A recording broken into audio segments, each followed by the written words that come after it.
sustainable development goal that is incredibly meaningful to me is that of a quality education. I wholeheartedly believe that a comprehensive, holistic education has the potential to unlock doors in the future and provide opportunities that would not be there without it. As a first-generation college student, the importance of education was emphasized throughout my household. I grew up in a bilingual home, speaking Russian and Armenian with my mother and father respectively, who introduced me to books and poetry in those languages. My extended family encouraged me to do the same, work hard in my studies in my youth to have a better time in the future. Oftentimes, I've witnessed my parents struggle to provide the best they could for my sister and I. My mother worked long days while studying for her pharmacy exams at night, and my father worked outside, alternating days and nights in all types of weather conditions. From then onward, I knew I had to succeed academically, not only for my own sake, but to repay my parents for the sacrifices they made to make my life more comfortable. I've taken advantage of the public education system here in New York to prepare myself for the next steps. In elementary school, I was an avid member of the student newspaper, and I would read chapter books way past my bedtime, even though I knew I'd be drowsy in the morning. In middle school, it was taking honors classes and preparing for the Regents exams early on. In high school, I'd be an active member of our student government and Key Club. I'd take college-level classes in the meantime in hopes of graduating early from college. For me, the future was always on my mind. And despite its many, many flaws, the NYC DOE provided the basic foundation of what a quality education should be. And not all my teachers were the best, but the select few that molded me into a disciplined and motivated student are the ones that I'm grateful for. And upon graduating high school, I knew not going to college wasn't an option for me. I've prepared my entire life for this, for the chance to be the first in my family to not only be born in the United States, but to have access to higher education here as well. As a first-gen college student, I'm extremely grateful for the mere opportunity to attend a rigorous yet affordable institution like SUNY New Paltz. Now, during my time here, I knew the only option I had was to seize everything that SUNY New Paltz had to offer for me. Since orientation, I've been a member of the Scholars Mentorship Program and the Honors Program.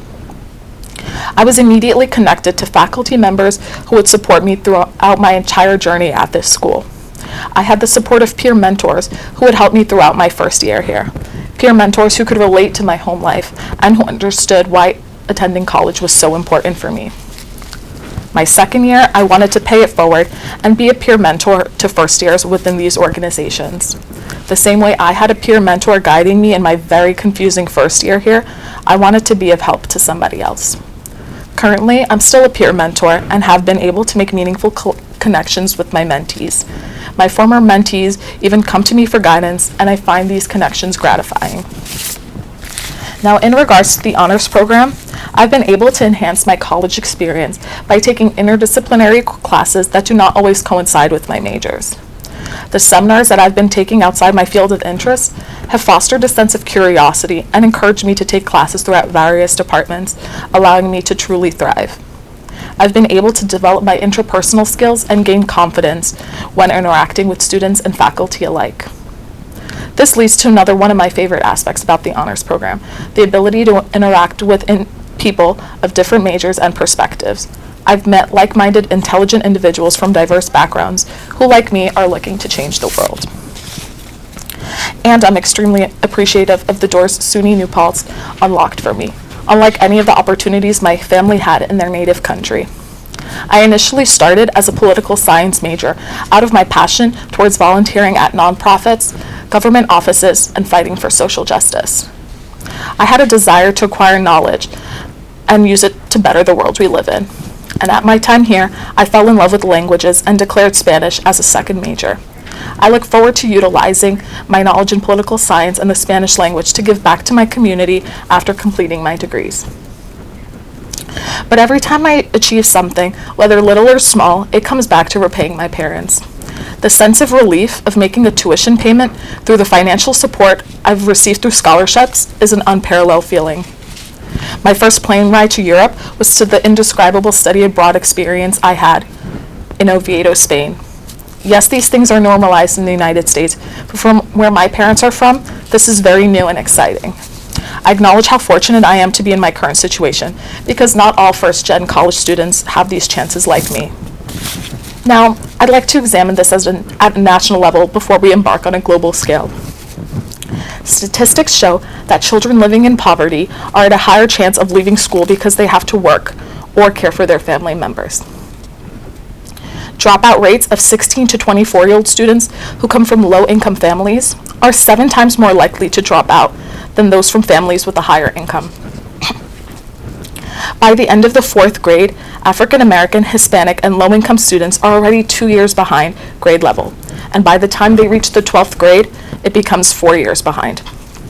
Maybe that explains why the dropout rates of African American and Hispanic youth are all higher than the dropout rates of white youth.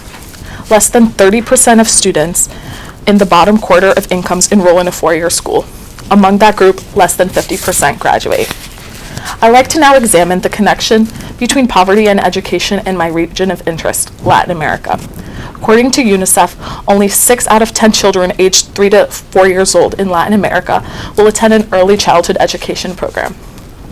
Currently, there are 14 million children and adolescents aged 7 to 18 who are currently out of the education system in Latin America and the Caribbean.